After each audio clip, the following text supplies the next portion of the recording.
Assalamualaikum warahmatullahi wabarakatuh. Perkenalkan, nama saya Tasya Amanda, NIM 19040391 dari Teknik Industri C. Berikut saya akan menjelaskan terkait proses permesinan pada laboratorium proses manufaktur.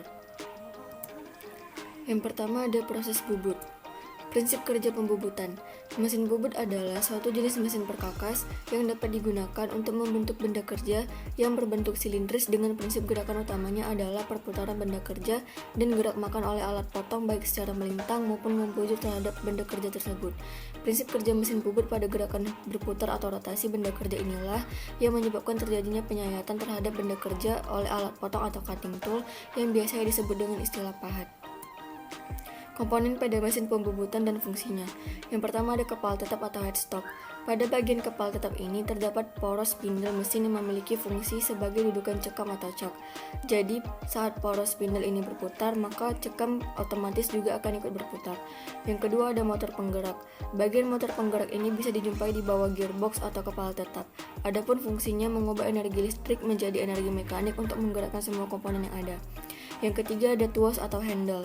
Adapun fungsi dari tuas atau handle ini adalah untuk mengatur kecepatan spindle, mengatur arah pemakanan, menyalakan dan mematikan mesin, mengatur kecepatan pemakanan secara otomatis, mengatur penguliran, dan mengatur arah putaran spindle. Yang keempat ada emergency stop, berfungsi untuk mematikan mesin bubut dalam kondisi atau situasi darurat. Adapun tombol emergency ini memang dirancang khusus untuk mendukung keselamatan kerja dalam kondisi-kondisi tertentu. Yang kelima ada kepala lepas atau tail lock, berfungsi sebagai tempat penahan ujung benda kerja yang sedang dibubut maupun sebagai tempat penahan kedudukan bor saat digunakan. Yang keenam ada eretan atau carriage. Eretan berfungsi sebagai dudukan sekaligus penghantar alat potong atau pahat agar dapat bergerak sepanjang alat mesin baik bergerak dalam arah membujur maupun melintang. Eretan dilengkapi dengan roda pemutar sebagai pengatur ukuran seberapa tipis atau tebal proses penyayatannya. Yang ketujuh ada dudukan pahat atau tool post. Bagian dudukan pahat berada di atas eretan atas yang berfungsi untuk menjepit pahatan saat proses pembubutan dilakukan yang menggunakan ganjalan sebagai pengatur ketinggian mata pahat. Yang kedelapan ada pendingin atau selang coolant, berfungsi untuk menyemprotkan cairan saat proses pembubutan terjadi. Selain itu, bagian ini juga berfungsi untuk menstabilkan suhu alat potong ketika dirasa sudah terlampau panas. Yang kesembilan ada alas mesin atau bed mesin. Bagian alas mesin ini berfungsi sebagai tumpuan gaya pemakanan ketika proses pembubutan terjadi dan juga sebagai tempat dudukan untuk kepala lepas, penyangga, diam atau steady rest, dan eretan. Yang ke-10 ada poros pembawa atau transportir. Proses transportir ini berfungsi untuk membawa eretan secara otomatis pada saat proses pembubutan. Proses pembawa akan selalu berputar untuk membawa dan mendukung kinerja eretan saat proses pemakanan secara otomatis. Yang ke-11 ada alat pencekam, berfungsi untuk menjepit atau mengikat benda keras saat akan dilakukan proses pembubutan. Dan terakhir ada rem kaki, bagian ini berfungsi untuk menghentikan putaran mesin di posisi tertentu saat proses pembubutan. Jadi operator bisa mengatur kapan rem kaki ini digunakan termasuk dalam kondisi darurat sekalipun. Selanjutnya ada proses pengerjaan part ragum. Proses pengerjaan part ragum dalam mesin bubut meliputi persiapan bahan benda kerja, setting mesin, pemasangan pahat, penentuan jenis pemotongan atau bubut lurus, permukaan, profil, alur, ulir, kemudian penentuan kondisi pemotongan, perhitungan waktu pemotongan, dan pemeriksaan hasil atau inspeksi berdasarkan gambar kerja. Kedua ada proses scrap.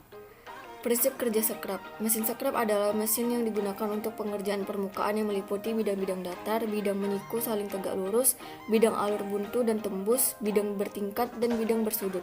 Proses pemotongannya menggunakan suatu gerak bolak-balik yang menghasilkan pemotongan linier sesuai panjang angka.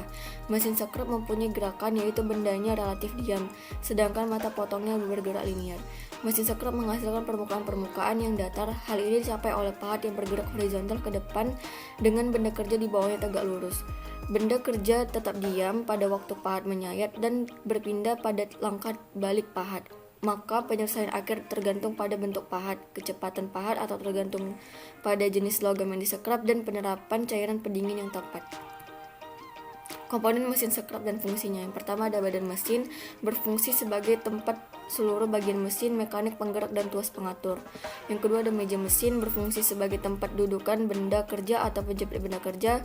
Meja mesin dapat digerakkan oleh eretan lintang dan eretan tegak. Gerakan eretan lintang dapat diatur otomatis. Yang ketiga ada lengan atau ram, berfungsi untuk menggerakkan pahat maju mundur. Lengan diikat pada engkol menggunakan pengikat lengan. Kedudukan lengan berada di atas badan dan dijepit pelindung lengan agar gerakannya tetap lurus. Yang keempat ada eretan pahat, berfungsi untuk mengatur ketebalan pemakanan pahat. Dengan memutar roda pemutar maka pahat dinaikkan atau diturunkan. Eretan dapat dimiringkan untuk penyekrapan bidang sudut atau miring. Selanjutnya yang kelima ada pengatur kecepatan, berfungsi untuk mengatur atau memilih jumlah langkah lengan mesin per menit. Untuk pemakanan yang tipis dapat dipercepat. Pengaturan hanya dapat dilakukan pada saat mesin berhenti.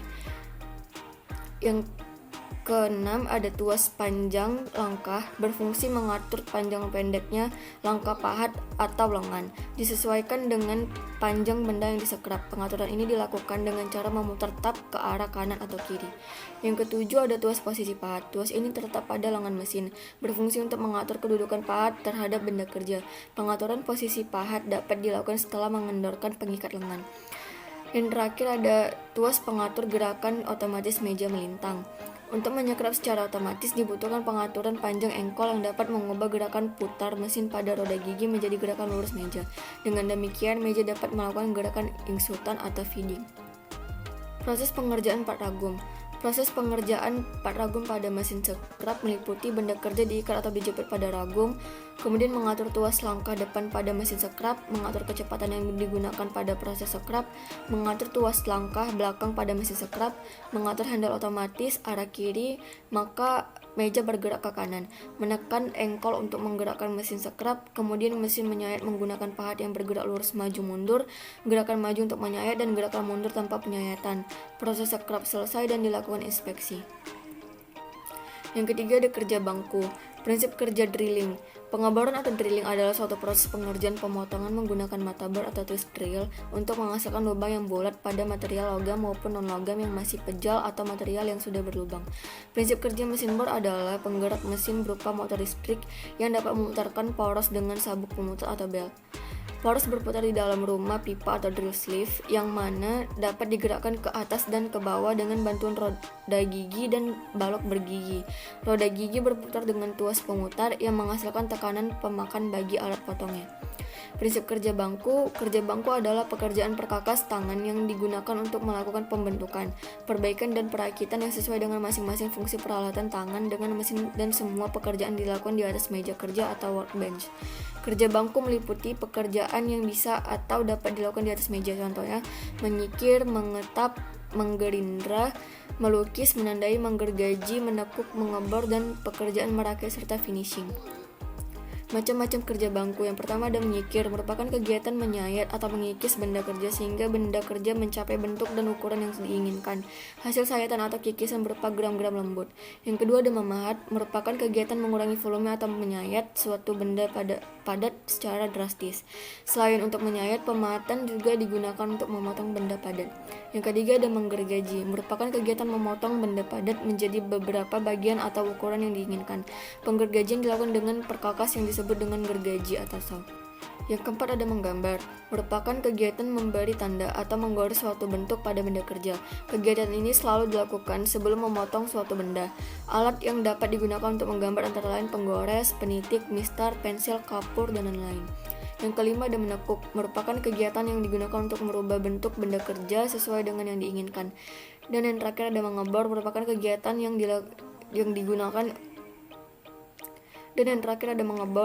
kegiatan yang digunakan untuk memberikan sebuah lubang pada benda kerja untuk proses pekerjaan selanjutnya. Proses pengerjaan part ragum. Proses pengerjaan part ragum dengan mesin drilling adalah menempatkan benda kerja ke ragum, menentukan tegangan dan putaran mesin yang sesuai, memutar tuas mesin drilling secara manual, mata pahat memasuki ulir dan operator menghitung waktu drilling, menuangkan coolant dan membersihkan bidang kerja, membalikkan posisi pemutar ulir untuk membolongi secara sempurna. Proses drilling selesai dan melakukan inspeksi, kemudian mesin dimatikan. Proses pengerjaan part ragum dengan kikir adalah dengan menyiapkan part ragum, menempelkan atau menggosokkan part ragum dengan besi. Proses mengikir selesai dan dilakukan inspeksi part ragum, kemudian mesin dimatikan. Fungsi utamanya yaitu untuk meratakan permukaan benda kerja. Baiklah, terima kasih. Sekian penjelasan saya. Wassalamualaikum warahmatullahi wabarakatuh.